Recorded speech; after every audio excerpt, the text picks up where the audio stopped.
अच्छा लो, संख्या पद्धति अध्याय 1 है और इसका प्रश्नावली 1 के कुछ सवाल हल करवाए गए थे और कुछ सवाल बचे हैं जिनको हल करवाना है। और कुछ बच्चों द्वारा एक प्रश्न पूछा गया था कि गणित और विज्ञान की कक्षाएं क्या डेली मिलेंगी या फिर अल्टरनेट तरीके से। तो आपको सूचित किया जाता है कि गणित और विज्ञान की कक्षाएं जो हैं वो प्रतिदिन ना मिलकर अल्टरनेट दिन मिलेंगी। मतलब एक दिन गणित रहेगा तो अगले दिन विज्ञान। तो सोमवार को आप लोग गणित के वीडियो प्राप्त होंगे और मंगलवार को विज्ञान के वीडियो प्राप्त होंगे। फिर उसी तरह अगले दिन गणित फिर विज्ञान, इसी तरह से आपको वीडियो प्राप्त होंगे। इसी तरह से आप लोग भी तैयारी कर लीजिए। और बुक मार्केट में आ गई है, बाजार में आ गई, जिसको जाके आप जल्द से जल्द परचेज खरीद लीजिए, जिससे गणित को हल करने में किसी तरह की समस्या आपके सामने न उत्पन्न हो। तो प्रश्नावली 1 है। P1 सातवां प्रश्न बताना है कि x के किस मान के लिए 5 × 3 × 2 = 5 × 3 × x कथन सत्य है। सातवां है x के इस मान के लिए x के किस मान के लिए 5 × 3 × 2 बराबर 5 × 3 × x सत्य है। यहाँ प्रश्न दिया गया है 5 × 3 × 2 बराबर 5 × 3 × x।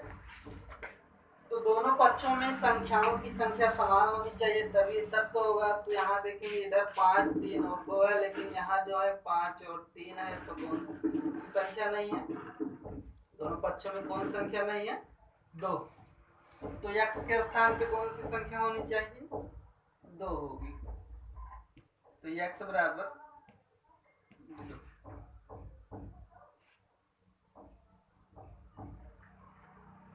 पूर्णांकों में कौन सी ऐसी संख्या है जो स्वयं की योज्य प्रतिलोम होती है? पूर्णांकों में कौन सी ऐसी संख्या है जो स्वयं की योज्य प्रतिलोम होती है? अगला प्रश्न इसमें है कि पूर्णांकों में ऐसी कौन सी संख्या है जो स्वयं की योज्य प्रतिलोम होती है? तो 0 ऐसी संख्या है जो स्वयं की योज्य प्रतिलोम होती है। अर्थात कहा जाए तो 0 का कोई योज्य प्रतिलोम होता ही नहीं है।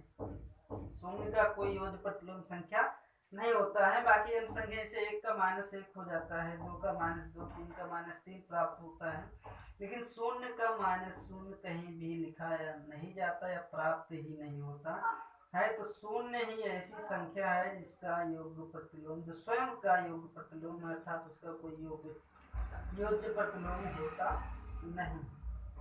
9वां है, यदि a एक समधन पूर्णांक है तो बताइए कि संख्या a -1 a + 1 सम है अथवा विषम है। 9वां है, यदि a समधन पूर्णांक संख्या है, पूर्णांक संख्या है, a एक समधन पूर्णांक संख्या है, तो बताइए कि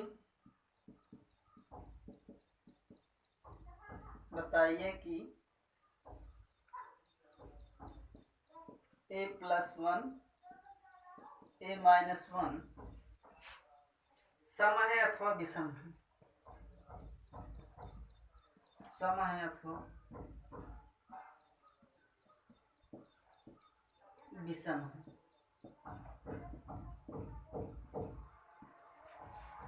यदि a समधन पूर्णांक संख्या है तो बताइए कि a + 1 या a -1 सम है अथवा विषम है।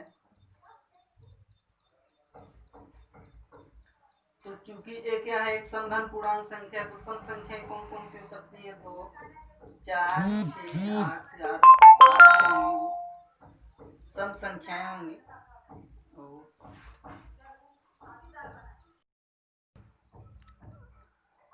तो जब ए क्या है, एक समधन पूर्णांक संख्या है, तो ए बराबर 2 4 6 या 8 प्राप्त होगा। बताइए, कह रहा है कि ए प्लस 1 और ए माइनस 1 सम है अथवा विषम। तो ए बराबर 2 रख लेते हैं, ए बराबर 2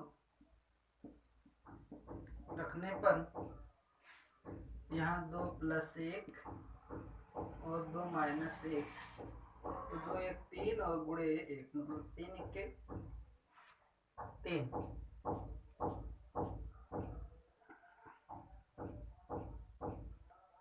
और अगर ए बराबर 4 रखें तो यहाँ 4 प्लस 1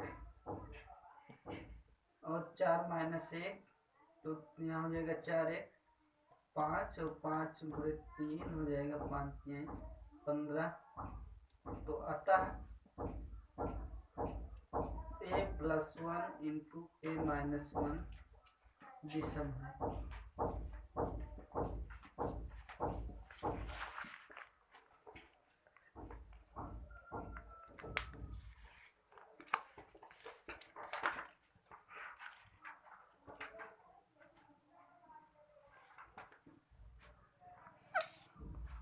अगला है संख्या रेखा पर 5 और 7 का योग लिखिए। संख्या रेखा पर 5 और 7 का योग लिखिए।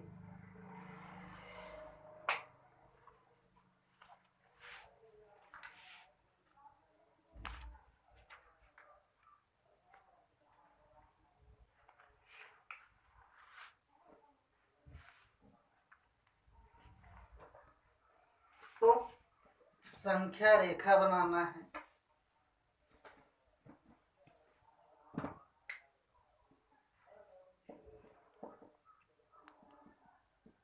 संख्या रेखा पर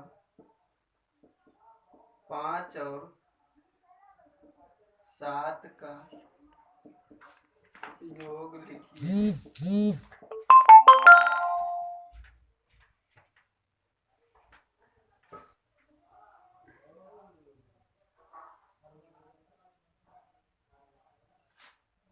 तो संख्या रेखा बना लेते हैं, मान लेते हैं 0 है, 1 2 3 4 5 6 7 8 9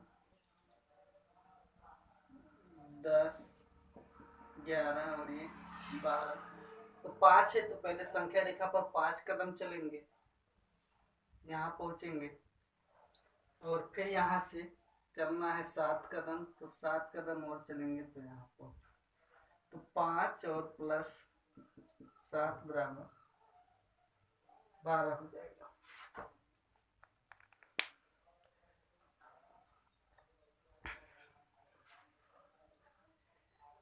अगला है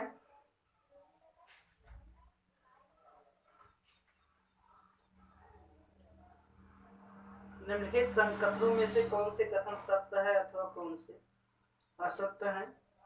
तो दो धन अभाज्य पूर्णांकों का गुणन सदैव अभाज्य होता है, सत्य असत्य लिखना है।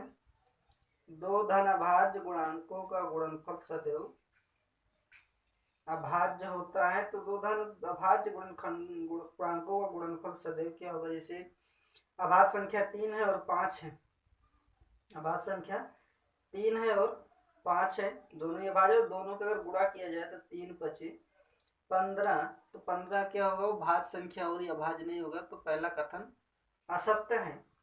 दो धन अभाज्य पूर्णांकों का गुणनफल सदैव अभाज्य होता है, ये कथन क्या है, असत्य है। दूसरा है दो धन अभाज्य पूर्णांकों का योगफल सदैव अभाज्य होता है, तो ये भी क्या है, असत्य होगी। दो धन अभाज्य पूर्णांक जैसे 3 और 5 को अगर जोड़ेंगे तो योग 8 मिलेगा, और 8 जो है भाज्य संख्या है, 2 से भी कटेगा 4 से भी कटेगा, तो इसलिए भाज्य संख्या होगी, अभाज्य नहीं होगी, तो दोनों कथन जो है वो असत्य हैं। सी है यदि ए और बी कोई दो ऋण पूर्णांक हैं तब a प्लस बी भी सदैव एक ऋण पूर्णांक हो। तो ऋण पूर्णांकों का योग जो है ऋण पूर्णांक ही प्राप्त होता है, इसलिए तीसरा कथन सत्य है, बाकी दो कथन जो है वो असत्य है। यदि एक धन पूर्णांक है तो दिखाइए कि संख्या ए प्लस 1, ए प्लस 2, ए प्लस 3 संख्या 24 से पूर्णतया विभाजित होगी।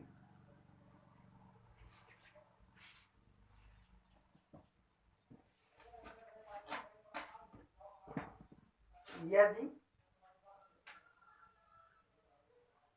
ये सवाल है 12वां, यदि ए एक धन पूर्णांक है तो दिखाइए कि ए प्लस 1, ए प्लस 2, ए प्लस 3 संख्या 24 से भाज्य होगी। तो कोई एक धन पूर्णांक है तो धन पूर्णांक 1, 2, 3, 4 कुछ भी हो सकता है। तो ए प्लस 1, ए प्लस 2, ए प्लस 3 इसको दिखाना है कि संख्या 24 से भाज्य होगी या नहीं होगी। तो ए बराबर अगर 1 रख दें, ए बराबर 1 रखने पर तो ए का मान यहाँ 1 हो गया, यहाँ 1 प्लस 1, यहाँ 1 प्लस 2 और यहाँ 1 प्लस 3 हो गया। तो 1 हो गया, ये 2 हो गया और 2 1 3 हो गया और ये 4 2 3 1 2 के 2 2 3 6 और 6 चौक 24। अब जो 24 होगा वो 24 से पूर्णतया भाज्य होगा।